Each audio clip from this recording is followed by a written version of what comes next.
What's up, ladies and gentlemen, and welcome to this POV review by Autobahn. My name is Max, and today we are taking a look at another viewer's car. This is Björn's BMW 320i F31. It is a 2017 car. That means it is a facelift, and it has a little tuning box on it, like a piggyback tuning box by Musselman. So it is a very interesting proposition, this, because the F series are very affordable now, especially if you have a 320i. It's a good looking, practical, nice driving car. It has great equipment. So yeah, this is a very interesting car, and this is Björn's second car. Before this he had an E91 325 diesel, so a very nice 6-cylinder diesel, and then this is his second car in a Panda spec, black and white. I'm guessing Alpine wise or mineral wise. Don't forget, if you want us to feature your car on our channel, make sure you send an email to the address on screen right now with some pics and info, and maybe your car will be next in our spot. So we'll have a look at the car, and then we'll take it for a drive towards the Autobahn for an Autobahn blast.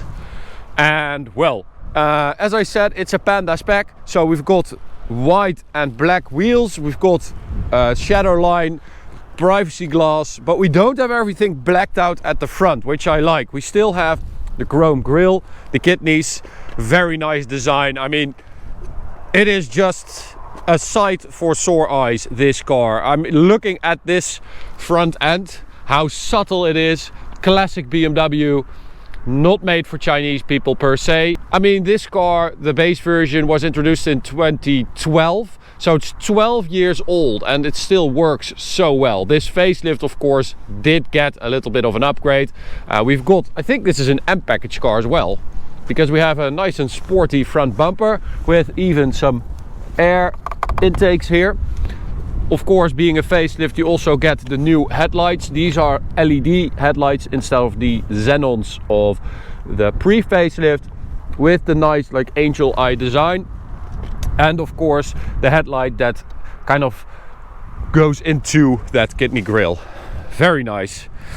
Wheel-wise, we've got these black M wheels. I think these are M Performance wheels. 18-inch with around that Pirelli Sotter Zero, I think. Yeah. Winter tires, and teensy little brakes. See that? Very small brakes, but you don't really need big brakes with this car. It's not super heavy. It's like, I don't know, 1500 kilos. 225s at the rear. What do we have at the front? 225s all around.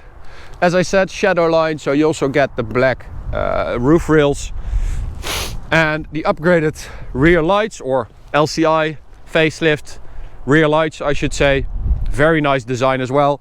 Nice little exhaust there. Just two small pipes on the left for a 320i. Back in the day, you could still separate the models looking at the exhaust, like in the olden days, which is great. And then this is also a proper exhaust. I don't want to say like everything used to be better back in the day, but you know, that's it's apparently it's just something that you do when you grow up or when you get older. And I'm not sure it's just me, like now. I mean, I know everyone does this, but I feel like I'm saying this a lot these days with cars. Every time I drive an older car, I'm like, oh, this was so much better. So split window, genius rear design, very spacious, big boot. And then let's take a look at the engine.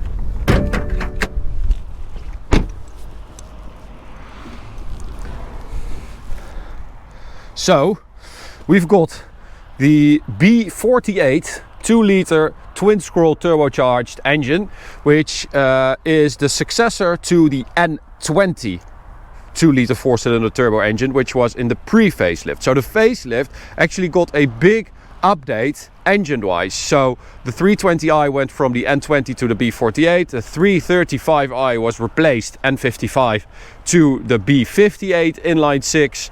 The 328 was replaced by the 330i, also N20 to B48. So a lot of changes actually.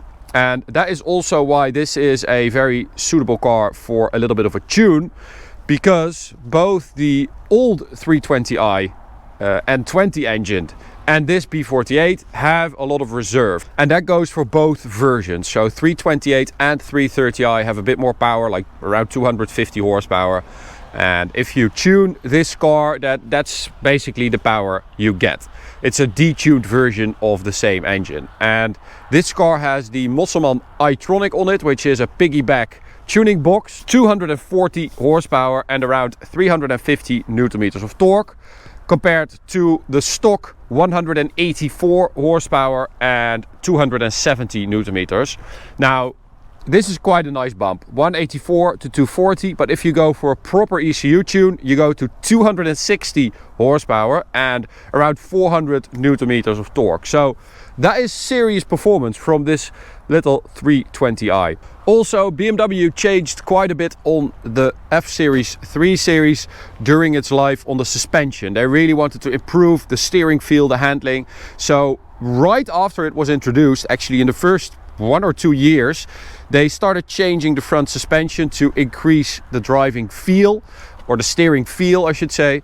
And also with this facelift they changed the dampers, and they also changed the front suspension mounts.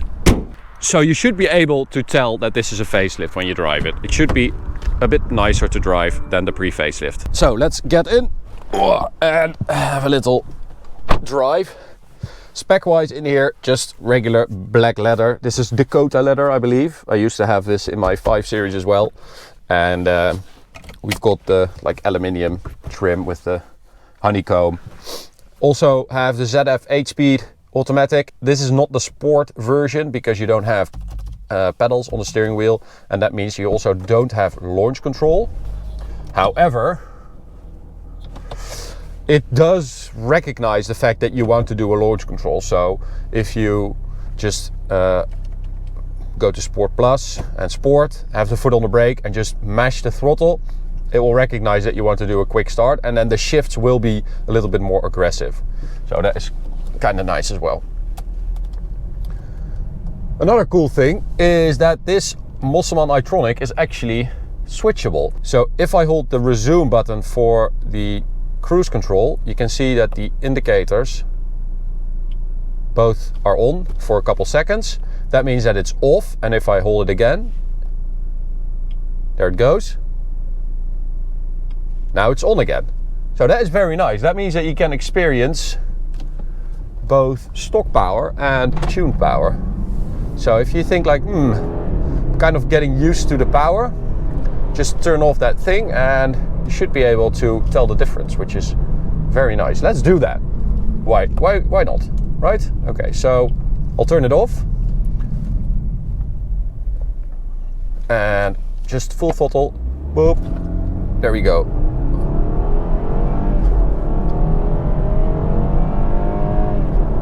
So that's like 0 to 80, 90. Let's see if you guys can tell the difference. I'm not measuring anything, or just... Okay, so the wheel spin is a difference. And it's definitely quicker. It just, you can just feel it, that it's not like you get pushed in your seat or anything like that. I mean, it's not that powerful, but it's just that the car suddenly feels a bit lighter. It just suddenly feels like it doesn't have to work as hard, that engine, to get the car up to this speed. It is very, very noticeable, and it's a very nice upgrade. It's really good because it just completely changes the feel of the car. I mean, I don't think you would be able to tell that the difference is this big if you would just have it on. Like, you would be like, okay, it's not bad, it's not super slow, but you need to be able to turn it off and on again to be able to say like, oh, okay, it's a really big difference compared to stock. So interior wise, also got a little update, of course, with the new screen, which is really nice. That's touch now, and this is the old iDrive, which is amazing. Just look at this stuff. It is so good. Everything is so much better than... Again, there I go again. I'm not going to say that again. Nice steering wheel as well with a little M badge there. And well, it's just a nice chassis. It just handles really well. You're not really getting close to the limits of the chassis with this power, of course. So that means that it's not really... You're not really straining it. It's coping with the power very, very well. Steering feel very nice as well. Feels really natural. You don't have that stupid, super heavy steering. So I don't think there's actually a difference. No, it's just the same, which is great. Just great.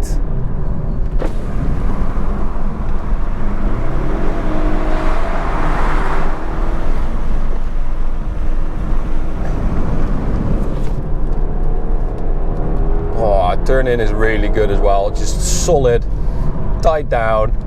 Nice rear wheel driven chassis, great automatic gearbox. Yeah, it's just a very nice car. Oh, winter tires struggling a bit there.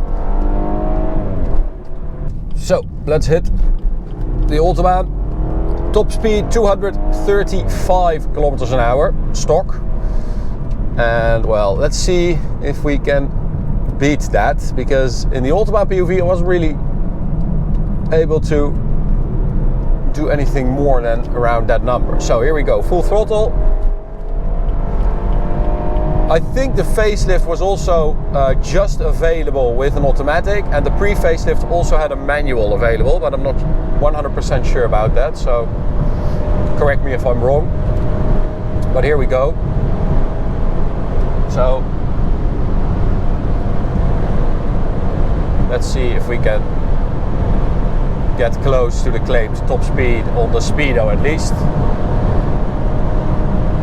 I have to say, B48 is one of my favorite four-cylinders, modern four-cylinders, because it is just very smooth and it delivers the power really well. It never feels like it's screaming to get the car going, if that makes sense.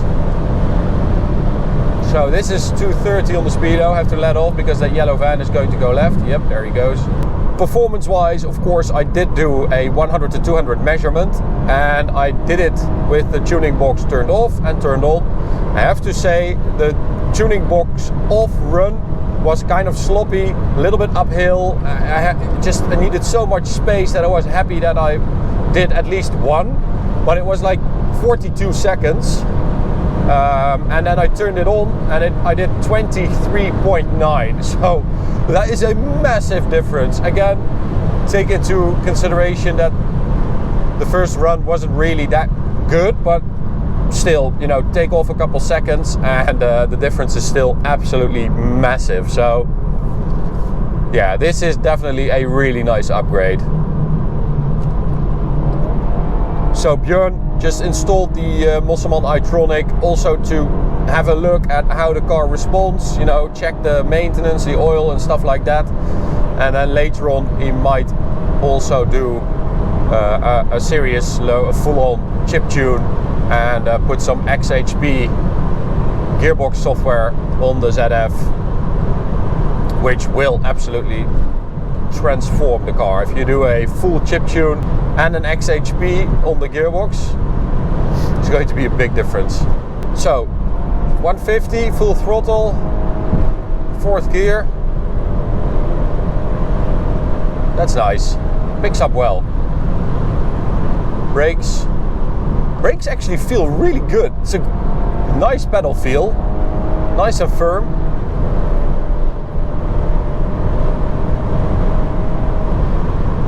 I think we got close to 240 on the Speedo there a bit earlier, but I'm not sure we're going to beat that because, yeah, it just kind of slows down at the top of the revs there. I think if you do a full chip tune, it might be quite a bit faster at the top end.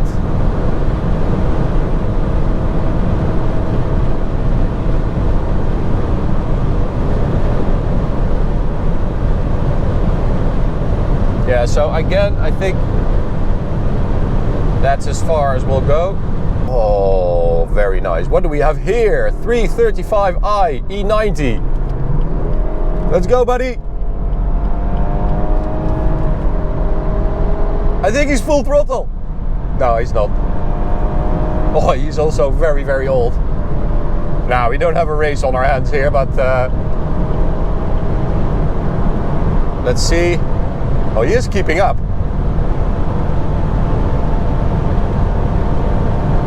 Nah, he's not really joining, I think. So, last run.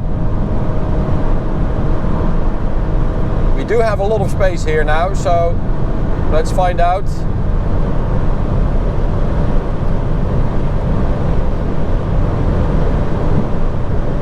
Oh, Grandpa is also going like 230, I think, 220, 230. Nice. Oh, here he comes. I think he's actually gaining on me. So that's it.